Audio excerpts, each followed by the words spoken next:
ये राजनीति, ये बहुत गंभीर विषय है। और नहीं तो जो विधायक निधि है नहीं दीजिए, ऐसे भी हमको 5 करोड़ में क्या बनाते हैं, पीसीसी बनाते हैं। पीसीसी नहीं बनेगा तो हमको कोई फर्क नहीं पड़ेगा, लेकिन अगर 5 साल बच्चे नहीं पढ़ेंगे तो इस राज्य को फर्क पड़ेगा, इस राज्य के भविष्य को फर्क पड़ेगा। इसीलिए आप 5 करोड़ का जो विधायक निधि देते हैं वैसे उससे कुछ काम नहीं होता है। पीसीसी, गली, फाइबर ब्लॉक 200 फीट 250 फीट का काम करते हैं, जो अगर 5 साल 10 साल नहीं होगा तो फर्क नहीं पड़ेगा, लेकिन बच्चे नहीं पढ़ेंगे मंत्री जी, फर्क पड़ेगा, एक जनरेशन में गैप आएगा। तो आप उसे रोक दीजिए। करिए, हम लोग को इतना महंगा आवास दीजिए, कर दीजिए, मेरा ही आवास को पहले नीलाम कर दीजिए। हम गार्जियन हैं, और गार्जियन होकर अगर गार्जियन आपके बच्चे नहीं पढ़ेंगे स्पीकर साहब तो क्या करेंगे, कुछ उपाय करेंगे? माननीय सदस्य, नहीं, मैं सुझाव दे रहा हूं कि आप उनको ऋण दीजिए। भावना से नहीं, तो 1 साल बीत चुका है, 1 साल बीत चुका है। भावना कुछ 15 दिन के लिए होता है, भावना 15 दिन के लिए होता है। आपका भावना सही है, आपका भावना तो सही मैं तो है। सुझाव दे रहा हूँ कि उनको ऋण दीजिए। पूरे राज्य को पता है कि आज विगत वर्षों से ओबीसी के छात्र छात्राओं को स्कॉलरशिप नहीं मिला है, और इस पर जब भी बातचीत होती है तो विभाग, राज्य सरकार केंद्र को दोष देने का कार्य करती है। तो मैं स्पष्ट जानना चाहता हूं, क्योंकि इन्होंने उत्तर में भी लिखा है कि केंद्र सरकार से राशि प्राप्त होने के उपरांत भुगतान की कार्रवाई की जाएगी। तो मान के चलते हैं अगर केंद्र ने राशि का भुगतान नहीं किया तो आप स्पष्ट शब्दों में कह दीजिए कि ओबीसी छात्र छात्राओं को स्कॉलरशिप नहीं मिलेगा। बस हम इतना जानना चाहते हैं, अगर केंद्र ने राशि का भुगतान नहीं किया तो आप देंगे कि नहीं देंगे, एक लाइन में कह दीजिए। काहे इतना मतलब विवाद खड़ा करना, छात्र राजनीति में क्यों पिसेंगे? एक लाइन में, अगर केंद्र ने राशि का भुगतान नहीं किया तो आप देंगे या नहीं देंगे, माननीय मंत्री महोदय? माननीय मंत्री जी, सर, क्लास 1 से 8 तक कोई प्रॉब्लम नहीं है ओबीसी का, क्योंकि सारा पैसा स्टेट देती है। प्रॉब्लम सर 9 और 10 और पोस्ट मैट्रिक का है, और इन दोनों में 60-40 का रेशियो है। अब कानून बना है तो अब बना है सर, तो हम लोग तो वेट करते हैं, और इसीलिए हम मंत्री जी के पास भी गए, भारत सरकार के पास, और उनको सारा आंकड़ा भी बताए कि आप हमको देंगे तभी मेरा जो मेरा बजट का पैसा है सो खुलेगा। मतलब मेरे पास फाइनेंस रेजुलेशन है फाइनेंस डिपार्टमेंट का कि हाँ, कि वो नहीं देगा तो ये नहीं खुलेगा। जैसे हम मांगने गए सर तो वो सिर्फ 3 करोड़ रुपया दिया हमको, तो उसका 2.5 करोड़ रुपया राज्यांश निकल गया, तो 6 करोड़ रुपया मात्र हुआ। तो ये 6 करोड़ रुपया में तो होगा नहीं। अब हम फिर भी वेट कर रहे थे कि वो अगर आ जाए, मिल जाए, क्योंकि वो आ करके बोले भी कि मंत्री गए थे और हम उसको एश्योर किए हैं कि और ज्यादा पैसा हम भेजेंगे, लेकिन अभी तक वो आया नहीं सर। तो क्या पता आएगा कि नहीं आएगा, हम लोग भी असमंजस में है, और नहीं आएगा तो हमारे बच्चों का क्या होगा ये भी हम लोग सोच रहे हैं सर। और इसीलिए हमारे पास बजट में जो पैसा है, क्योंकि उसके लिए एक प्रावधान है कि उधर से आएगा तभी हम खोल सकते हैं, इसको शिथिल करने की आवश्यकता हम महसूस कर रहे हैं सर। हमको देना है सभी ओबीसी बच्चों को, उसको आगे बढ़ाने के लिए हमको महसूस है इस बात को। इसलिए सर करीब करीब हमारे पास काफी इतना पैसा है जिससे कि ये संभव हो जाएगा। बजट के अनुसार 275 और 9-10 के लिए 39 करोड़ और 275 करोड़ है हमारा पोस्ट मैट्रिक के लिए, इतना पैसा है। तो ये शिथिलीकरण के लिए हम लोग लेटर लिख रहे हैं। कल हमने पित पत्र भी जारी कर दिया सेक्रेटरी को कि आप इसका वैकल्पिक व्यवस्था करें। केंद्र नहीं देगा तो उसकी बात है, मत देने दीजिए, हम क्या करेंगे उसको बात बताइए, मेरे पास बजट में है उसको क्लियर करिए। तो हमने लिख दिया है, कुछ दिनों में हम लोग इसका व्यवस्था करेंगे। पिछले कल के अनुसार हम शायद लगता है कि इसको हम लोग ठीक कर देंगे। चलिए जयराम जी, अच्छा उत्तर हुआ। यानी ठीक है अध्यक्ष महोदय, 1 साल से ज्यादा हो चुका है, तो वही तो हम कह रहे हैं, अगर केंद्र नहीं दिया तो क्या आपके पास विकल्प है, क्या तैयारी आपके? नहीं तो जयराम जी सर, आप शायद ध्यान से, 1 साल से ज्यादा हो चुका है। नहीं सही बात हो चुका है, सही बात है। केंद्र आपका सवाल को मंत्री जी स्वीकार भी किए और पित पत्र भी लिख चुके हैं। ये उत्तर नहीं हुआ।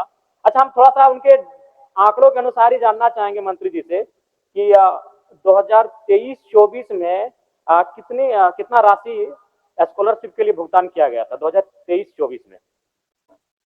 माननीय मंत्री जी, 2023-24, हालांकि 2023-24 में आप शायद नहीं थे, फिर भी थोड़ा सा जानकारी हासिल करके। सर 23-24 में ठीक है हाँ बोल रहे हैं, ये तो लिखा हुआ 23-24 में 67.88 करोड़ हम लोगों ने डिमांड किया था, उसके बदले में 7.35 आया, केंद्र का हिस्सा इतना ही आया। 24-25 में 66.14 करोड़ रुपया डिमांड किया, 12 ही करोड़ आया। 25-26 में 45.91 करोड़ डिमांड किया, 3.95 ही करोड़ आया। फिर पोस्ट मैट्रिक में भी ऐसे ही हुआ सर। 271 करोड़ रुपया का हम लोग डिमांड किया, 77 करोड़ रुपया मात्र आया 23-24 में। 24-25 में 353 करोड़ का डिमांड किया, आया 33 करोड़। अभी 25-26 में 370 करोड़ का जरूरत है, उसमें जीरो आया, एक और नहीं आया। तो नहीं आ रहा है तो क्या करेंगे हम लोग सर? वही तो मैं कह रहा हूं कि ठीक है, मैं एक सुझाव देना चाहूंगा। बताइए सुझाव बताइए। मैं एक सुझाव देना चाहूंगा कि जब तक केंद्र का अंश नहीं मिल रहा है तब तक आप तमाम छात्रों को ब्याज रहित ऋण दे दीजिए। जब अंश आ जाएगा आप काट लीजिएगा। ये राजनीति, ये बहुत गंभीर विषय है। और नहीं तो जो विधायक निधि है नहीं दीजिए। ऐसे भी हमको 5 करोड़ में क्या बनाते हैं, पीसीसी बनाते हैं। पीसीसी नहीं बनेगा तो हमको कोई फर्क नहीं पड़ेगा, लेकिन अगर 5 साल बच्चे नहीं पढ़ेंगे तो इस राज्य को फर्क पड़ेगा, इस राज्य के भविष्य को फर्क पड़ेगा। इसीलिए आप 5 करोड़ का जो विधायक निधि देते हैं वैसे उससे कुछ काम नहीं होता है। पीसीसी, गली, फाइबर ब्लॉक 200 फीट 250 फीट का काम करते हैं, जो अगर 5 साल 10 साल नहीं होगा तो फर्क नहीं पड़ेगा, लेकिन बच्चे नहीं पढ़ेंगे मंत्री जी, फर्क पड़ेगा, एक जनरेशन में गैप आएगा। तब उसे रोक दीजिए। करिए, हम लोग को इतना महंगा आवास दीजिए, कर दीजिए, मेरा ही आवास को पहले नीलाम कर दीजिए। हम गार्जियन हैं, और गार्जियन होकर अगर गार्जियन आपके बच्चे नहीं पढ़ेंगे स्पीकर साहब तो क्या करेंगे, कुछ उपाय करेंगे?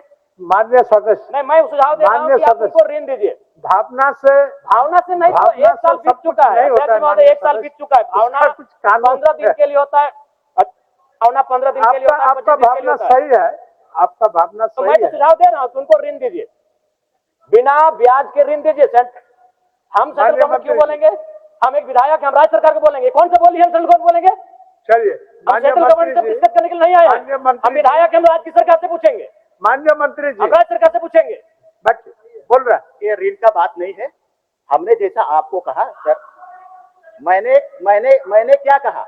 मैंने ये कहा कि पीत पत्र हमने जारी किया है वित्त विभाग का रेजुलेशन को शिथिलीकरण करने के लिए।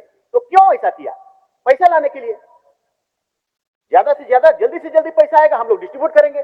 लेकिन हम केंद्र का हिस्सा है तो उसको देना, उसका ऑब्लिगेशन था कि नहीं था? उसको वेट करेंगे कि नहीं?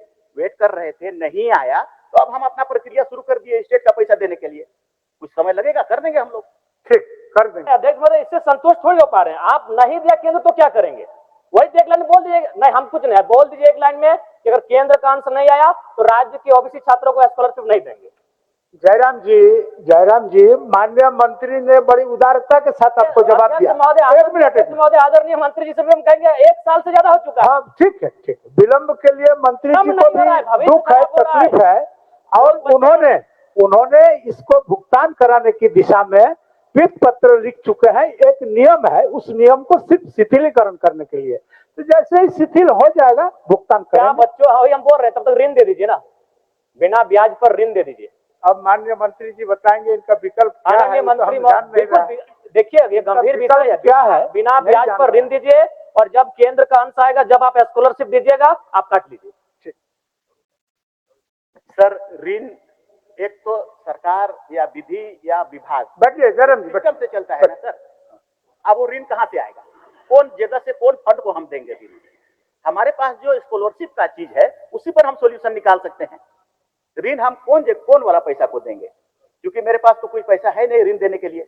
इसीलिए इसका सॉल्यूशन यही है जयराम जी, हम लोग जल्दी से जल्दी करें सब मिल करके, और उस पैसा को निकाले जो राज्य के पास है उसको हम लोग दे दें। जल्दी करें इस पर। थोड़ा समय दीजिए जयराम जी, थोड़ा समय पर्याप्त है। क्योंकि और भी माननीय सदस्यों को सवाल पूछना है, लेकिन हम संतुष्ट हो पाए, ना राज्य के छात्र संतुष्ट हो पाए। बाकी माननीय मंत्री महोदय, आप लोग क्या कर रहे हैं नहीं कर रहे हैं, लेकिन आपके माननीय सदस्य ने जो कहा कि आप केंद्र से पूछिए, गलत बात है। हम एक विधायक हैं, हम केंद्र से पूछने के लिए नहीं आए हैं, हम राज्य सरकार माननीय मुख्यमंत्री से पूछने आए हैं, हम विभागीय मंत्री से पूछने आए हैं। तो ये आप दोस्तों कीजिए, हमारे साथ ये नहीं कर सकते हैं।